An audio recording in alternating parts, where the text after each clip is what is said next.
and welcome to Desi Sportcast. You'll be listening and viewing this video, and as you can see from the background, we've got a very special person with us today. I just have to say the free kick and Canada, and you'll know straight away who it is, and it's a warm welcome back to the show to Dalima Chibber. Hello Dalima, how are you today? Hi, I'm doing good. I'm doing really good. How are you doing?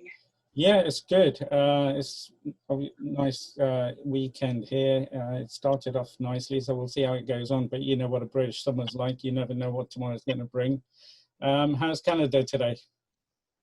It's a beautiful day out here. It's sunny, it's bright, and the wind is good. And Winnipeg and Manitoba in general is doing really good, given the circumstances around the world at the moment. So everybody's keeping healthy and everybody's safe here. And we are following all the restrictions that are slowly opening up now. So it has been good, and it's all going good till now. We'll talk about that first. First, I have to say a big thank you for wearing your favourite team shirt. I really appreciate that. Spreading the love for my beloved Leicester City around the world. So thank you so much. You're wearing the right colours, so that's really good. Yeah, I mean, since we last spoke, I think it was early last year, and a lot's happened with yourself. It's been a huge year, a couple of huge decisions. I know you've talked a lot about that, but I want to see a different angle to both of those decisions. But firstly, you did start off the conversation by mentioning how the world is at the moment, and it's been very tough here in the UK. How's it been for you in Canada? And I'm assuming because of the lockdown, you had to stay in Canada. Yeah, so I had plans of going back to India and be involved with whatever the national assignments, the exposures that were coming along. But due to the outbreak of COVID-19 and like how it affected the world at such a big rate, so sudden, everything was so sudden, I had to stay back here.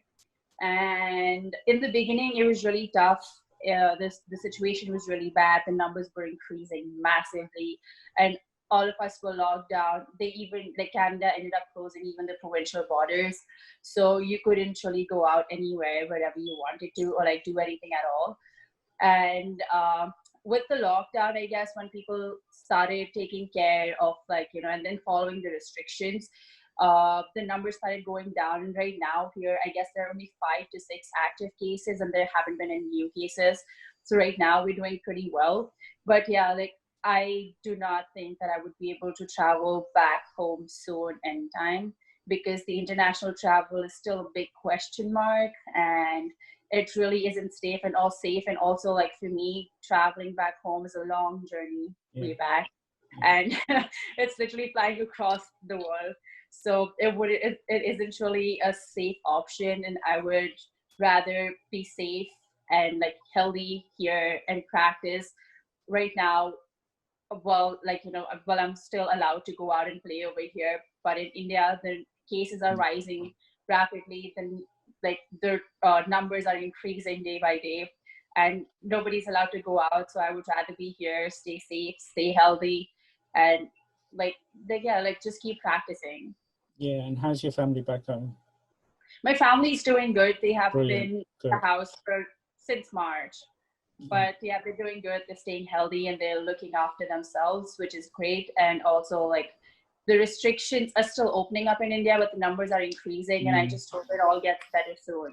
Yeah, absolutely. I've been monitoring the numbers as well, and I think they're in the middle or the start of their peak.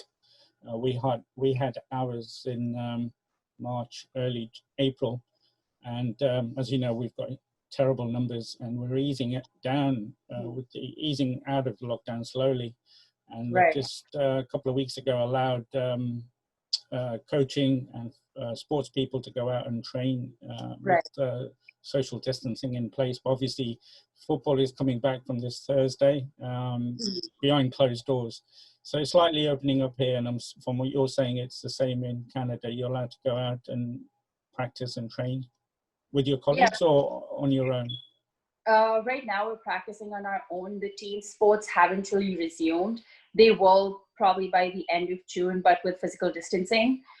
We cannot, still team sports are like still a big question mark here. Like, they're not allowing people. They just, like, here they're just taking a safer way so that the numbers don't start increasing suddenly again. So like we will be allowed to practice, but with distance and like, in smaller groups on the field. So probably we'll be in different corners of the field and like smaller groups, and we will be practicing and just doing the technical drills apart from contact, and slowly and gradually so we have different phases here. So like as we'll move to the next phase, we will be allowed like small sided games with contact, and yeah, like sanitizing all the equipment and everything. But right now I just go out with a few friends from like the team, and then we just practice together, and we just help each other out, practice and play, and just stay in touch with the game.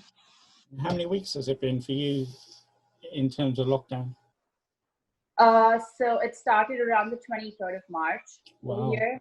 Okay. So since then we've been locked down in our houses, but like the past 1 month has been quite easy, and like things started opening up, and we were allowed to go out to like, to go, like we were always allowed to go for a walk till the time we were like apart from people.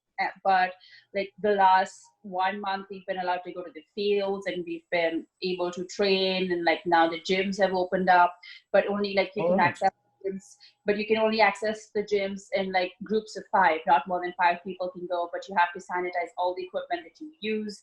So they're opening up things slowly. The past 1 month has been good because things have opened up, and yeah, like I just hope it just progresses from here, and it just like keeps progressing, and things get better as soon as they can.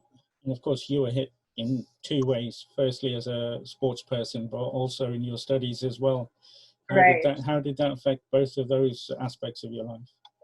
So my studies, everything suddenly, like one day we were at the university, we were sitting in the classrooms, and the next day we were told to stay home. The university was being shut, and it took a week for the university to move everything online, to move the classes online, to organize all the exams online. So I guess it was a big shift, and like there was a lot that was happening, and like it was a lot to take in at the moment, because we were waiting, like the Bisons every spring we have like a spring tournament, and like teams come in, and like we have different teams who come participate, and we were waiting for that tournament as well. And like it was right before the tournament that the COVID-19 hit, and like the university had to shut down, everything had to shut down, our tournament got cancelled, our end of the year banquet awards got cancelled. So I guess it was too much to take in, to not be out on the field, to not play anymore, to see like the tournaments are getting cancelled, to see that international exposures were getting cancelled, and like studies, we couldn't even like go to the university. Everything was being shifted online, and like it was just too much to take in. It was like really stressful, and like the change was like so sudden that it took us a while to understand what was actually happening, till the time we actually realized what was going on around us. So yeah, the shift has been like a major shift, but I guess now it's something that as humans, all of us will have to learn to live with it now. So I guess that's what all of us are trying to do, and like, trying to work our ways around it. So yeah. In terms of the term for your university studies, I mean, here I'm just comparing to myself, that in a way it was good because the summer term was coming. So, students had online support for a month or 2 months. Were you due a summer break or anything equivalent, or was that term meant to go on till the fall, as you would say it? So the term, like it was the winter term that was hit, like the classes were shifted online. So it was like we were approaching towards the end of the winter term when the COVID-19 pandemic hit. But after that, the summer classes were planned like in May. So we did not have that. That had to get canceled because the university had to plan ahead for like the summer classes in June and July, in August, and like for the fall semester. Now even like our fall classes, like fall semester has been shifted online as well, because the students coming in from different parts, it's again going to be a very risky way to start with after the pandemic. So it was just like the month of May that it took a lot of adjustment, and the university had to do it.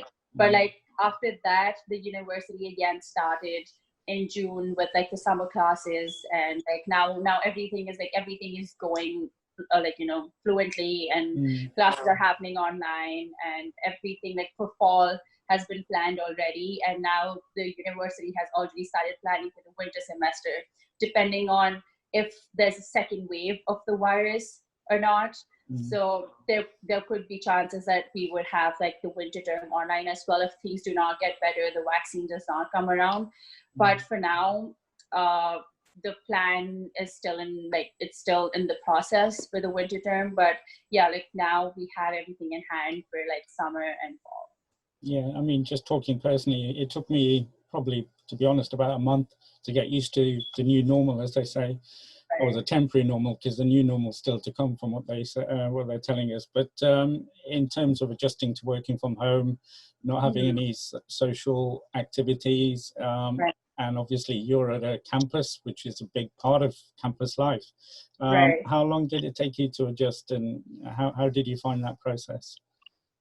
I guess I still haven't adapted well to that, because I was like a sports people, and like a football player, you're always like, you know, you're used to of having people around you and being a part of the team, and like, you know, looking forward that whenever the clock would hit 4 p.m. and like it would be 5 p.m. you would be out on the field, you would be with your friends, you would be playing, and you would be practicing with each other, you would be on campus, there would be so much that you would be doing together.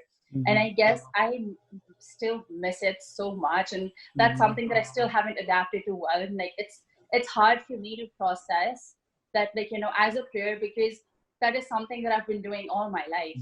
And like this is something that something of this magnitude is something that I hadn't experienced.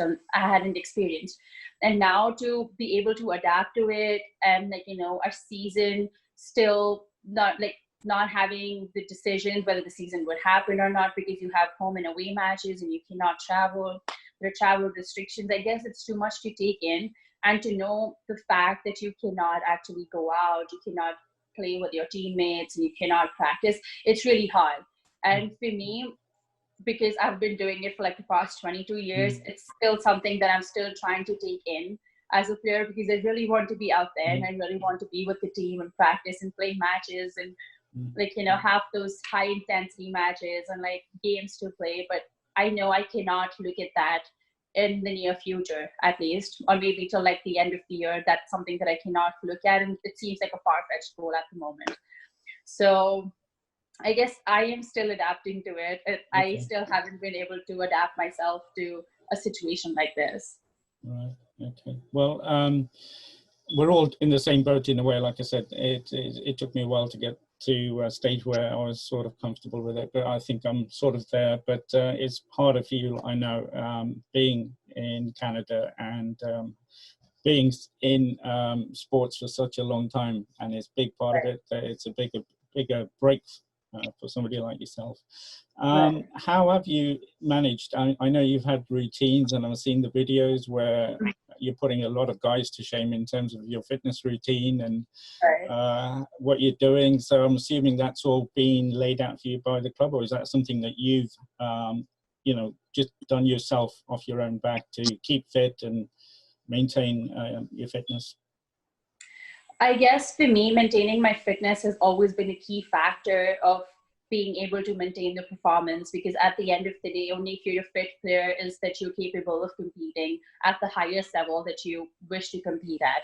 So like when the lockdown happened, for like, it even took time for our coaches to understand what was happening and how to approach the situation. And yeah, like you said, like you've been following, and I have also been putting, we always had like consistent programs that our coaches were forwarding to us. And we had our strength and conditioning coaches putting our strength sessions, our head coach putting like the ball skill sessions that we could do in our living rooms, or like just for the wall. And like if we were staying, like I share my house with like 2 other players from the team, so like, you know, things that you could do together in like pairs at home, just in the living room. So I guess we always had like there were people like assistant coaches planning, and everybody putting in their brains to like, you know, how to keep everybody fit. And we had like cardio sessions, high intensity like HIIT workouts planned. So I guess we were receiving plans, and at the end of the day, at the end of the week, we had to report whatever we were doing and how much we had put in and how many sessions we did in a week. So I guess that's how I've been able to maintain. And even now, like now it's like our 6 week off when we actually start our preseason for the season, which we still don't know which is going to happen or not. But usually at this time of the year, it is like the off. But still, I'm trying to keep myself like up, and I'm still training, and I'm getting those workouts in every day, morning and evening. And yeah, with my playing career and like my father being my coach as well, and like here as well, I've followed a lot of workouts, and like I know what my body requires, I know what my body needs, and I know what are the aspects where I need to improve in, and what are my weaknesses which I need to work on. So now is the time that I'm using for myself to keep myself fit, to keep myself keep my cardio really good, to keep myself healthy. And because at the end, I feel like when we go back to the game, the work that I put in at this time will be what will make the difference later Absolutely. on.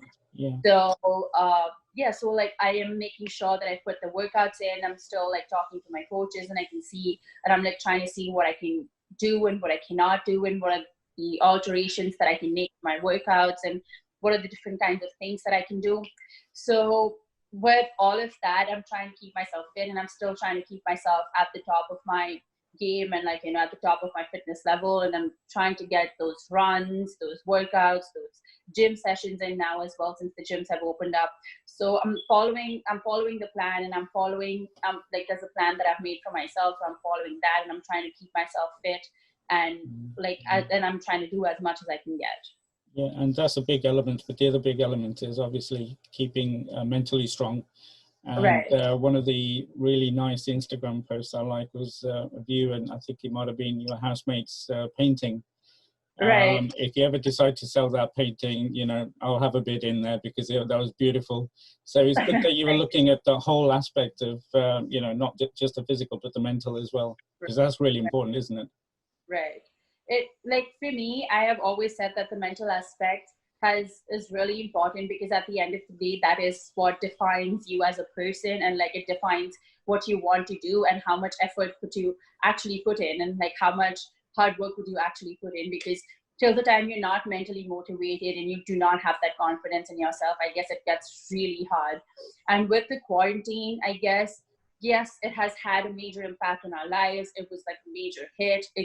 It left us all very sad and upset that we couldn't really carry on with our daily lives, and we could not do what we would usually do. But I guess I also utilized this time doing things that I would hardly get time to do. And like you said, we started with painting, and I've been reading so much nowadays, because I used to find it really hard to get time to read, because I was always crushed in between going to the university, running for practices, going here and there. And now being home, I've got that time to read, and like, you know, to read as much as I can. I've always loved reading. I've always loved baking as well, and I've been able to bake quite more often than I used to. And yeah, we got a lot of painting done in as well. And I guess mentally it helped not only me but my friends as well, to come in that mental zone, to be able to connect with each other more, and to connect with people, and like, you know, actually check on people, like how they were doing and if everything was fine. I remember me, along with one of my friends, like who I share my house with, we used to make sure, like, because we were able to go and drive. So we would go sit in the car, drive around someone's house, like one pair one day, like, you know, to their house, just call them to come out in their balcony, like in the front yard and like in the backyard, and just like talk across the road and just make sure that they were doing fine. And like, you know, yeah, just to make sure, because I remember, like, we used to have like team meetings, and we were talking, like we could see how upset everybody was and how big of a hit it was for everybody to take in.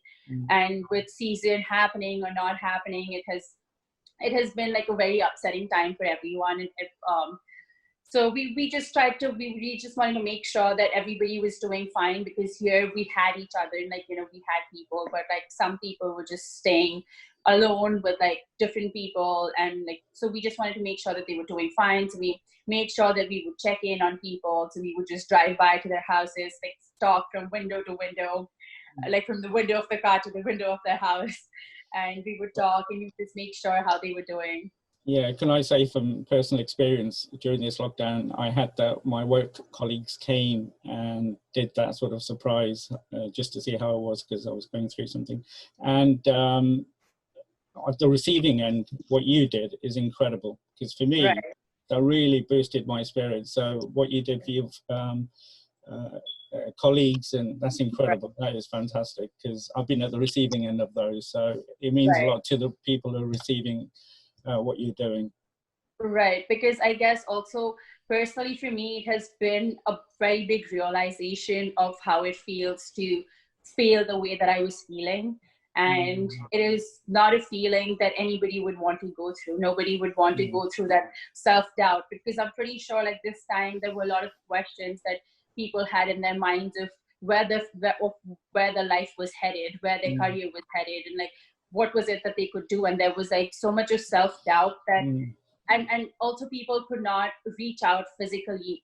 And like they just needed somebody to talk to, or like somebody just to ask them if they were doing fine. So I guess like as a team, and also like our coaches made sure more better and got time to like, you know, do what we like doing. Yeah, no, that's fantastic. And you know, like I said, from personal experience, what you did was incredible, because I was at the receiving end.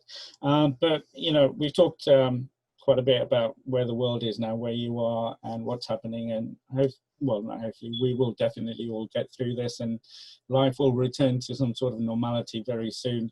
But I want to go back to a couple of big decisions that you made, and then progress from there to now. And obviously the biggest one, and it couldn't have been easy at all, was taking a sabbatical from the national team. And I know you shared your thoughts on that, and it must have been a very, very tough decision. That's not an easy decision. Right. Like, moving my move to Canada, but I guess like it's always a difficult decision when it comes to not like, you know, moving away from the national team for a while, and like to join another team and playing for like another team. Because I guess at the end of the day, that decision came to me after looking at the bigger picture and what I wanted from life. Because the women's football scenario around the world is still not a very stable, like, you know, it's not a very stable career. And especially in India, through my experience, what I've seen is that's not something that you can actually be dependent on financially, or like you can make a career out of it, but that's not something that you can actually depend on to define your life. So I guess that decision came along for me through the personal goals that I have for myself as well, because I've always wanted to do my master's in sports psychology, and sports psychology is something that I wanted to pursue, because I really believe in the mental aspect of the game, and that is something that hasn't been discovered and like hasn't been explored much in the country. So I guess the decision wasn't an easy one, and obviously when I came here, I had to miss out on a few of the exposures with the national team, although I got in all the major tournaments that I could play in before coming here. But yes, it was difficult. It was difficult to see that I wasn't playing the matches when the national team was traveling. But I guess for me, what always matters and what has always mattered is the bigger picture and the long-term goal. And I guess sometimes you cannot have the best of both worlds, and you need to like leave something to have something else as well. But yeah, the good part is that I'm not away from football. I've been playing football here. I've been exposed to a different environment, playing with different players against different teams. So that has helped me grow personally as a player and as a human as well, and to be able to adapt to different situations and circumstances as well, in the field, outside the field, and to see what the scenario of football is like outside the country. So I guess just weighing those pros and cons and seeing what my goals were, I took that decision. But I still just cannot wait to be back in my national team colors. Yeah, but when I saw the video and what you said afterwards, I totally agree. And what you said just now in terms of looking at the bigger picture, I totally get that. And by looking at the bigger picture, you've broke quite a few glass ceilings in your career already, but you broke a very thick glassed ceiling when you moved to Canada, became the first Indian women's footballer to get a scholarship. Manitoba, was it because of the sporting aspect, or was it because of the quality of the the sports psychologist course, or was it a combination of both that made you go to Winnipeg? For me, it was a combination of both. Also, like University of Manitoba has a few of the best professors in the field that I'm trying to pursue. And like this sports psychologist who is working with the team, she's also my advisor. And she's done some amazing work in the research field in sports psychology. And also, one of the biggest reasons for me to move to Manitoba has been the coach here, like the head coach, Vanessa. And like she has worked, like she's worked with the national team, she's worked with U17 Germany team, she's worked with U17 Mexico women's team, and she herself in her career, she's played for clubs in Germany, she's played for clubs in US, and like, you know, she's had a beautiful career. She's always like, you know, she's a FIFA instructor as well, and like she has a lot of knowledge and a lot of experience on her plate as well. And I got in touch with her through someone, and we talked a lot, and like our goals like met, and like she was ready to give me 100, like she saw my video, she saw my game, and then she said that she was willing to give me 100% scholarship, and I could have the course that I wanted, and like, you know, Fantastic. I could, and that's how we got in touch. And like she has a good, like, you know, background of the sport, of coaching and playing as well, and like I felt that I could come here, and there was so much that I could learn, and I could work on myself as a player. When I would go back to the national team, I would, like, you know, like the time here, the experience here would just help me become better. 100%. And I do want to talk about Coach Lagunas and Leisha Strachan, if that's okay, a little bit later, because I think that's a huge part of, well, you've already said that it's a huge part of why you're in university there. But when you landed, by the way, had you been to Canada before? No, this was my first time in Canada. Wow, okay. So it really was a big decision into the unknown. So when you eventually landed, because you couldn't have chosen anywhere possibly further from India, because like you said, if you go via the Pacific or via the Atlantic, it's a long, long journey. But you eventually ended up in Winnipeg, and you went to your first day in the university. I've seen videos. We get a lot of American college sports here, but had you seen, what were your expectations when you went on your first day to training, and the environment and the facilities and everything like that? Because it's incredible. Right. Like, I did not, like, I was just looking forward. Like, there was not as many expectations that I had, but like, for me, I was just looking forward to what was the new aspect that was waiting for me, and like, you know, what was something new that I would be exposed to, and what is like, what is it that I would have more to, like, you know, more that I would have access to, and like, you know, I would be exposed to as a player and as a person as well, like in my personal side of pursuing sports psychology. And I guess my first day of training, I remember when I went, I was introduced to the team. That was the day I landed here. I was picked up at the airport. I went to the house, and then I changed, and then I was out on the field. I wasn't training that day because I got after like 48 hours of travel, and then I went to the field because I really wanted to be out there. I wanted to meet the team, and Vanessa introduced me to the team, and everybody was so accepting, everybody was so welcoming, and I guess it was one of the most friendly, like, you know, welcomes and like the conversations that I'd ever had with the team. And I spoke to players, I got to know them, and I was standing out, and everybody, like all the staff, like from the athletic therapist to the sports psychologist to like the assistant coaches, everybody came out, everybody talked. I spoke to everyone. They were so transparent and honest about the team, and like, you know, I was introduced to everything that was there. Leisha at that time was traveling for her research, so it took me some time to actually meet her and get in touch with her. But yeah, in total, like everybody was so welcoming, and it was like, I was happy, and like, you know, there was like so much to learn and so much to see, because I was in an infrastructure where there were home and away games, because in Yeah. India we still don't have home and away games for like the women players. And like their home and away games, I had like different coaches who were looking after different needs, and like there was a nutritionist who was looking completely just looking after our nutrition and everything. And then I had access to a sports psychologist, which I always wanted in my career. You can Especially have, and you're very lucky to get Leisha. I've read and seen quite a bit about her incredible experience right and knowledge. Right. And I've spoken to Leisha, and she's my advisor, and she's the one who's guiding me through my master's, and she'll be guiding me through my thesis and like, you know, everything, like my study aspect of it. And she's always been there. And I guess there's so much that I've been interacting to her about, and there's so much that I get to learn from her every day whenever I interact with her.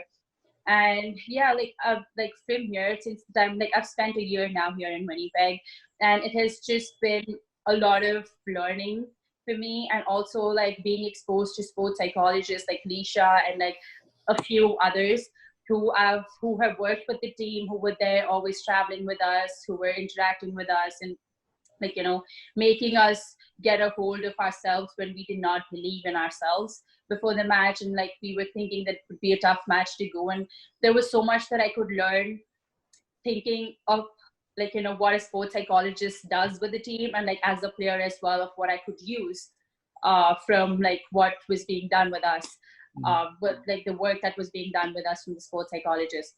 So I guess it has been so much of learning, like all throughout. And also like I consider myself very grateful to have Vanessa to guide me through like the playing aspect of it, and have Leisha as someone who's guiding me through my masters and who's looking after my masters and is my advisor for it as well. So I guess I consider myself pretty grateful that I could come here. I got full scholarship, and I'm also part, and I'm getting to play professional, like I'm getting to play with the team as well. For like, you know, I'm constantly involved with the team, and I'm getting to learn from like one of the best around the world. Well, so I guess I was pretty lucky in those terms as well. Well, let's not also forget the university is very lucky to have you, an international with 40 caps, and so it's even sort of a deal. Let's not forget that as well. But in terms of, I was looking at the Bison's roster, and I was looking at the support staff. That's an incredible support staff, and the number of people that are in that, it's amazing. And if you were to say, I mean, I'm used to it. When I say I'm used to it, because we know this happens in North American sports and universities and colleges. But for somebody back home, they must think, wow, this is incredible. That was my reaction when I got here the first time as well. And I remember like it was 2 days into like the training session. The third day was like it was like the days we would get like our photographs clicked, we would have our match jerseys, and it was time to pose, and team pictures and individual pictures and individual videos and everything. And then I hadn't, like, that was the first day that I actually met everybody from the staff. And I still remember like we had our picture, and there was just one line of all the staff members, and like there's so many people who are working around the clock for like the team, and it is so good to have them, because there are specific people who can work on specific parts of, like, you know, specific aspects of your performance. And I guess that is very essential to have that overall development, because having one person look after all the aspects, it does not really work quite well, because that's too much for a person to do, as well as like too much to know at the same point of time. So I guess for me here, to have so many people work around the clock and, like, you know, to look after my specific needs, whether it was an injury during a game, or like you know, my mental aspect of the game, adapting to the new culture, adapting to the new environment, adapting to a new game of play, or like, you know, anything, or like my nutrition, or like what I should be eating given my body. So I guess it has always, like, you know, it has been a great ride, and it has been so much to look forward to at the end of the day, because I could have like I could have specific requirements, and I could understand what I need to do specifically for like different aspects. So I guess for me it was like really exciting when I came here, and now I feel this is something that I've gotten really used to, of like, you know, having people and like, you know, being close to people who I know will be there to help me with a specific thing that I like a specific requirement that I need. I think But that's also, if even when I'm back in India, I know I could reach out to these people anytime and they would be there to help me as well. well, I think that's a perfect example of what a professional team or whatever, well, at you know, certain levels should have, right up to national team. So you need that support network of, so it allows you to concentrate on playing football, and there's nothing, no other distractions. Everything's taken care of. I think that's how you get your 100% attention to what you need to do. Right.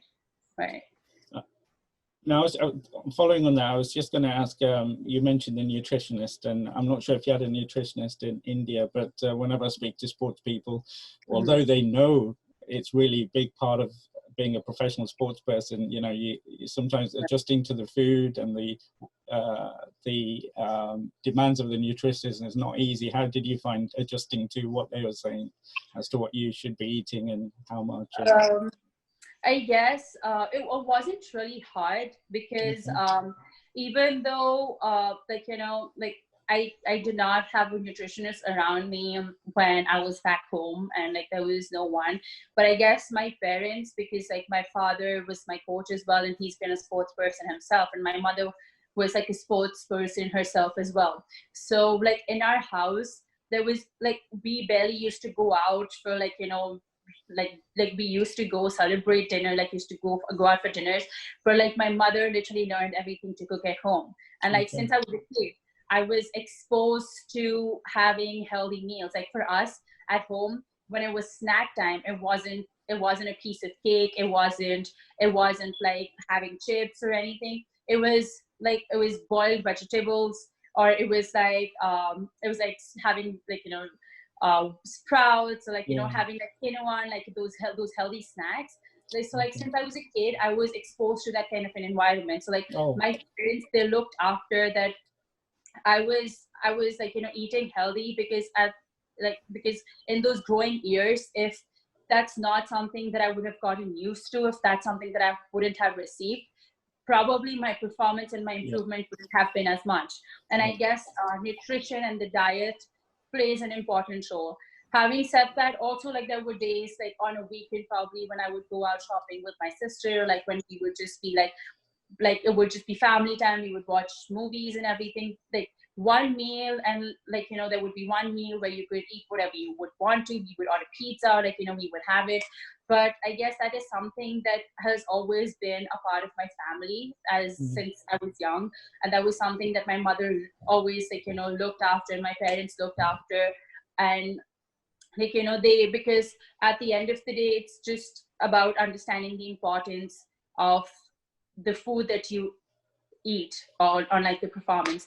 And I guess there was so many hours that I was giving on the field that I had to eat healthy, and like I had to eat what, like, you know, my parents considered important for me, having for them also, because they had that experience and they knew what would help me best.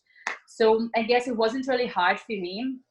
But yeah, sometimes you crave for like something different, and like, you know, because you're so tired and like you get exhausted of having the same, then yes, we do dive into like whatever we want to eat, and like we cheat on our meals sometimes whenever we feel right. But the next day we're again out on the field and we're burning those calories and everything, so we make sure that we put in the extra effort as well when we cheat on our meals, and we dive into our cravings as well. Well, everybody needs a cheat day now and again, so there's nothing wrong with that. Did you get a choice in the number 10 shirt? Did they ask you, or? No, they did not ask me. So for them, like when I got here, for them, like I was like an attacking player, and like I came here as an attacking player. And when I got here, everybody was getting their mad jerseys, and like when it was my turn, they honored me with the number 10 jersey of the team. I was gonna say, yeah, like they honored me with the number 10 jersey of the team. And yeah, like it was really nice. That moment was really nice, and like I got to wear the jersey, and then I was playing as an attacking midfielder here. Okay. So on the right wing, but yeah, I was playing, and then yeah, like I did not ask me, but they themselves honored me with the jersey number 10. Yeah, that is a big number to get, and I know players, certain players demand that shirt because of what it means. So that was incredible from them. I don't know if you went there and took part in the preseason, or did you go straight into the league season by the time you arrived? So it was because of my visa issues, because the thing was that I was traveling with the national team, so I always had my passport in my hand because we were hopping from countries to countries, and I couldn't really apply for my Canadian visa in time. That I applied for my Canadian visa in June, and like when you do it like for the first time, and it was a study permit, like I had to apply for a student visa, and it takes a lot of time for that to go through and like the process to go through. It took a while because the preseason starts in mid-July, but I could only make it in like the second week of August here in Canada.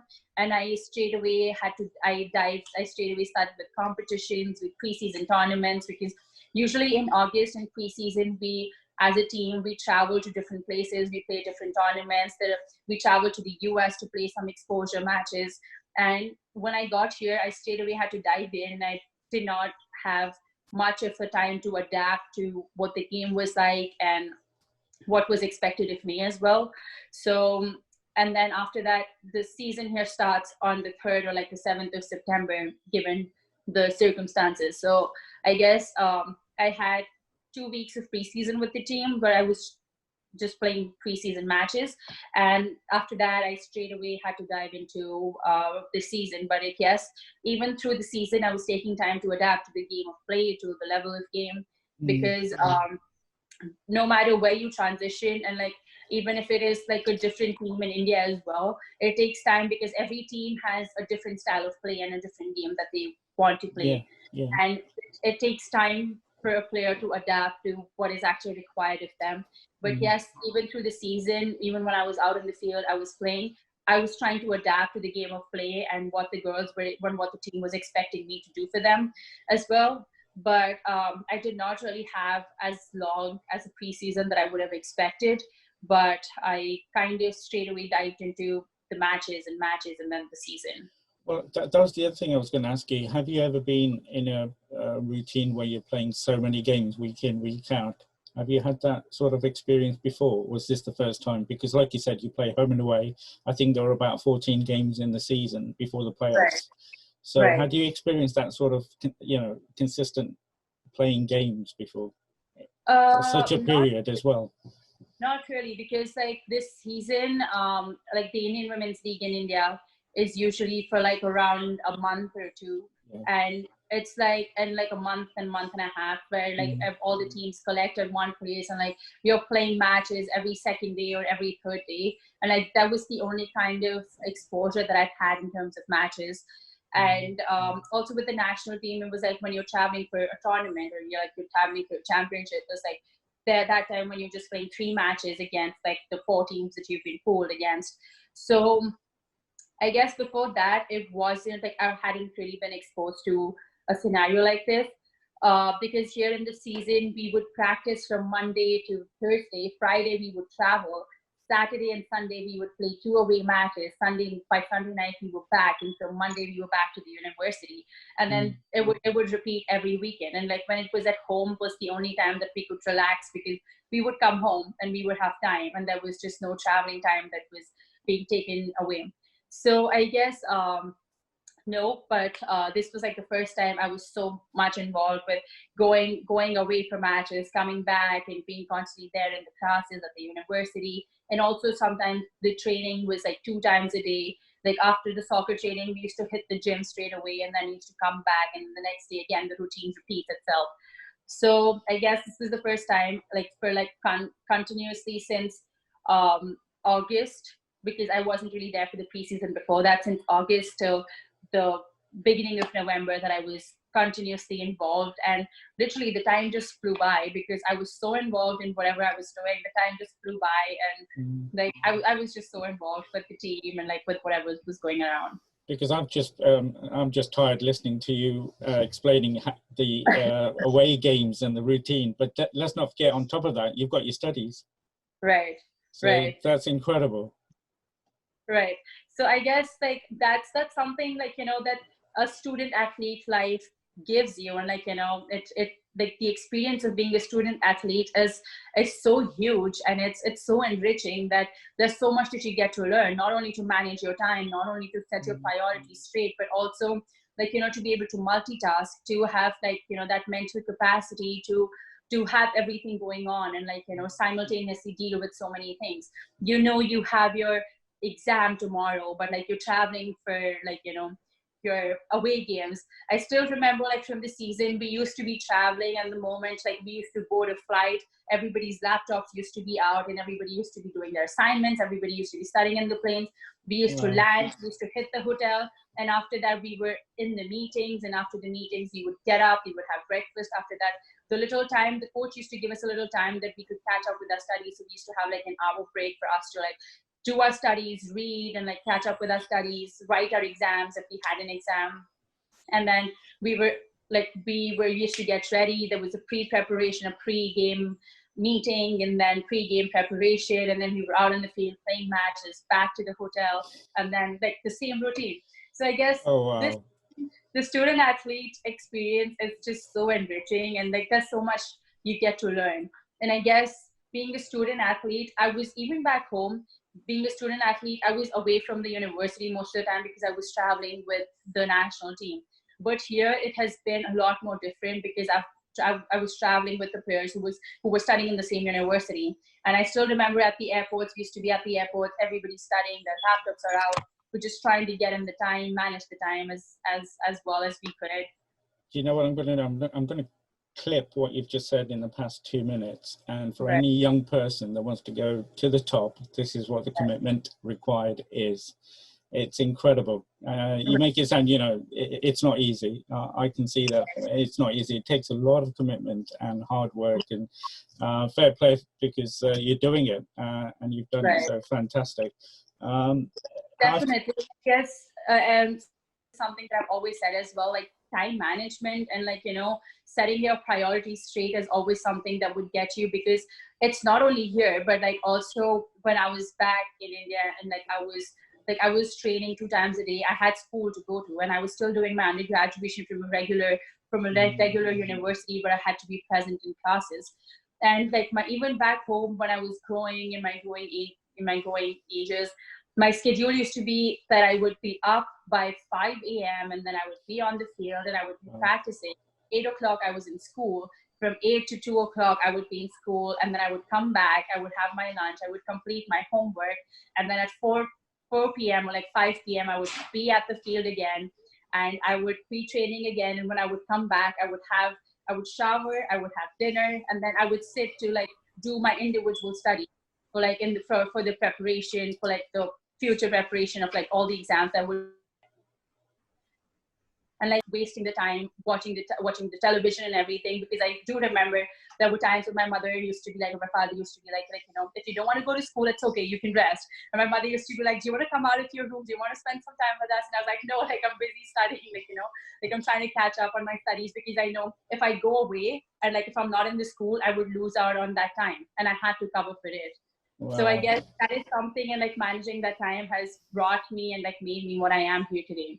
Yeah. And I guess that's also requires the dedication to do it, and like, you know, to just put in that much of effort. Yeah, and it comes across what's needed to get to where you are and where you want to get to as well, because you're not at the end of your journey by any means in sports or as a psychologist. But just going back to the season, thanks to you, the Bisons had their best ever season since 2007 or 8. Yeah, so you got to the playoffs, but talk me through the goal against, was it Regina? Regina. That must have been a special moment. It was a very special moment. And I do remember it was a corner kick that came in, and all of us went in, and it got deflected against one of my own teammates, and I caught the opportunity, and I did not think anything at that time. I wasn't in the right position to volley it into the post, but I was like, I don't care, like I'm gonna go for it. I volleyed it into the net, and like I lost my balance and I fell. And I just remember everybody like hugging me and like jumping on me when I got that goal. But yeah, it was a wonderful experience. Yeah, unfortunately, I've not seen it, but I've read about it, and like all of your goals, you don't score boring goals; they're spectacular Right. goals. So, Right. but that must have been a very special moment, getting your first goal for your team. But overall, were you happy with how the season went? I know you lost in the quarterfinals, or the equivalent of the Right. quarterfinals. Right. How did you think the season went for the Bisons? This season, like you said, like we had one of the best seasons in like so many years, and the season actually went on really good. We qualified from the first round of playoffs to the second round of playoffs, and even in the second round of playoffs, we performed outstandingly well. And I still remember it was in the 83rd minute. Yeah, yeah. The opponent got a free kick, and it was like we slightly just missed out, and it was just a deflection. It just went right in the corner where we weren't expecting it. Yeah. And yeah, like it was a great run, and the team that we lost to ended up winning the national championship at the end. Yeah. So I guess like probably we still think of it as probably if we would have beaten them, we would have picked up the national championship. I'm pretty sure that But would have been. But how long are you there for? 3 years, 4 years? sorry. How long are you in at the university? How long is the course? For me, like I finished my course. I finished my course next year at the end of 2021. So I have one more. Like after this year, I have one more season to go with the Right. Bison. Yeah, I'm pretty sure the Bisons will get their first national title by the end of that. So that's the pressure on the other guys, not you. You've done your bit. You've made them into having one of their best seasons for a long time. So that was good. I know U Sports is really huge in Canada, just like the American college sports is very good. You must get a lot of support in women's soccer there, or is it the other sports that are attracting? Because I mean, the university's got really, really good teams in a lot of different sports. It has been great. Like there have been so many people supporting like the women's soccer and like coming out and like showing the support. I still remember I went with Vanessa to one of the schools here, and like the young kids like who are still in like their third grade or like fourth grade, they know me, and like they talk about me. And I still remember one of my friends from the team who's from Brazil. She was coaching like for the kids, and she came across a child who was talking about me, and like I still have that video in my phone. She sent me. She recorded that video of the kid, and then the kid was talking about me, that I know Dalima Chibber, and like she's a great player, and like I want to be like her. Fantastic. And I remember like I went to a school here nearby with Vanessa, and we were like, it was like the reading month or like a reading week, where we had to like read out a story to the kids, and we read them about Christine Sinclair, and we told them about like a Canadian star, and like like it was great. And like any question, like they still wanted to learn, and like from kids to whether it's like the parents, and like like the oldest of people here, it like the support is massive, and like they support you and they're there for you in terms of whatever you need. And also when I came here, like all the players and like the staff, in terms of adjusting, in terms of if there was something that I needed, or like there was something somewhere that I had to go, everybody has been like very supportive, and like has been looking out after me. So I guess it has been great, and like the support has been so much, and it's just great to see that even like little kids out here are looking up to me, and like they come out and then they tell me like they share that they want to be like me, and they look after my game, and they've seen videos of me play. So it's great. Yeah, absolutely. I don't know if it's the same photo I saw, but I saw a photo of you talking to some kids, and they were engrossed in what you were saying. So you definitely had their attention in terms of what you were saying. I know this interview could, for me, it could go on for another hour, but I know your time is precious. So I really appreciate you spending this long talking to me. And there's so much I wanted to talk to you about. But I'm just going to try and finish off by something slightly light-hearted away from football in terms of you've had. I know personally, I've been there. Delhi winters are very cold. How's the winter in Winnipeg in comparison? Are you ever going to complain about the cold in Delhi?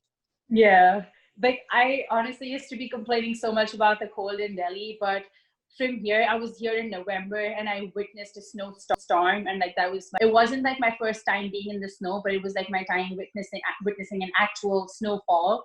And also like during the season in a few of our away matches and home matches as well, like there was snowfall that started, and like people who used to come watch our matches used to be there with their blankets and sleeping bags just coming to watch our matches.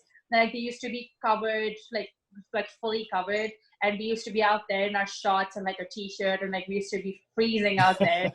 But I guess from here, when I went back home, I literally used to tell my parents, like, it's so warm, like why are you guys wearing sweaters?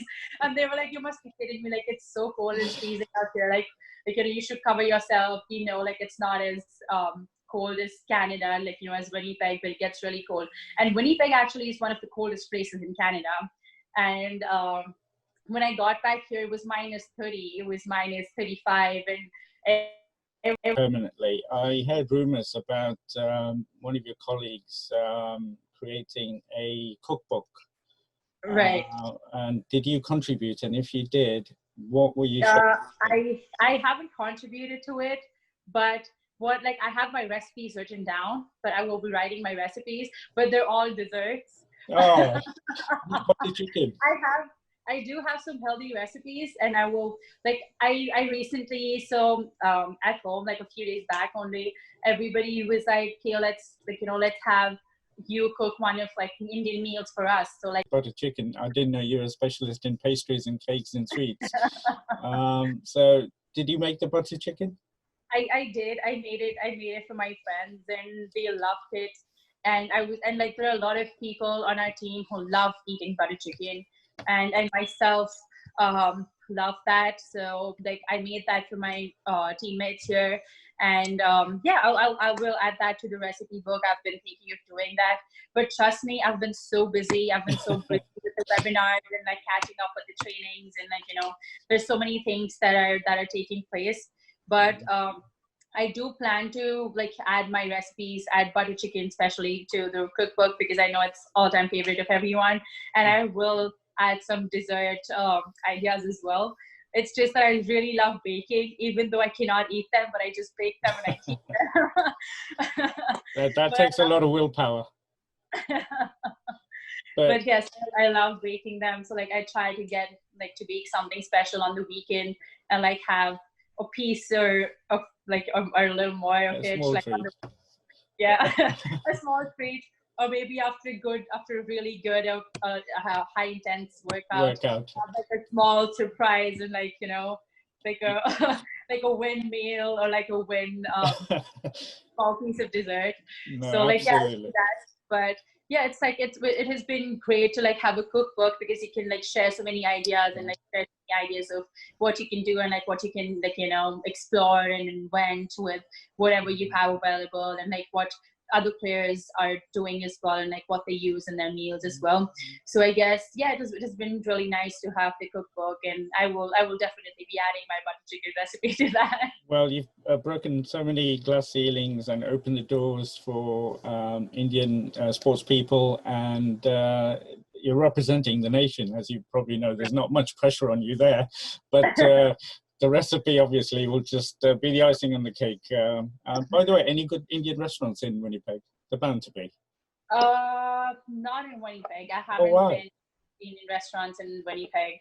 But there was one in. I remember we were in Moncton for one of our away matches, and there was an Indian restaurant really close by to our hotel. So I ordered for a pickup, and then I just got my little walk in from the hotel, and then I walked and I picked up the order, came back to my room, and like I enjoyed that. Oh. I loved that meal. I enjoyed that one cheat meal, and like I ate like, and yeah, like that was the first time only. But otherwise, I cook Indian meals for myself whenever I feel like it. But I like my meals are pretty restricted, and I follow like a pattern of like when is the time that I'm actually going to be having a salad with like the amount of like the protein of my choice, and like my breakfast is usually somewhat repetitive every day. But yeah, but like whenever I want, I cook Indian meals for myself at home.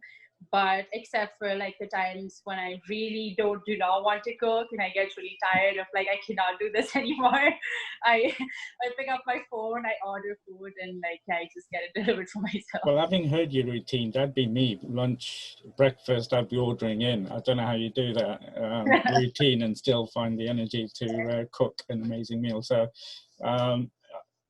like I said earlier, Dalima, I can speak to you. I wanted to speak to you about your psychology degree and the work of a psychologist, because I was reading about it, having heard that you're doing it, and it's incredible. And it is something that we lack back home, and it's a really big aspect of sports now, getting it mentally right. And I want to, hopefully we'll have you back on, because I want to, you know, I've seen and heard about Winnipeg. Is a beautiful part of Canada. Well, all of Canada is beautiful, let's face it. So it'd be good to hear about your stories traveling around Canada. But for today, you know, I can't thank you enough. It's been an absolute pleasure speaking to you. And I feel really guilty having taken so much of your time, but hopefully you will come back on very soon and we can talk about a lot of other things, because my list is only about a third way through, because you're such an interesting person and you've done such amazing things that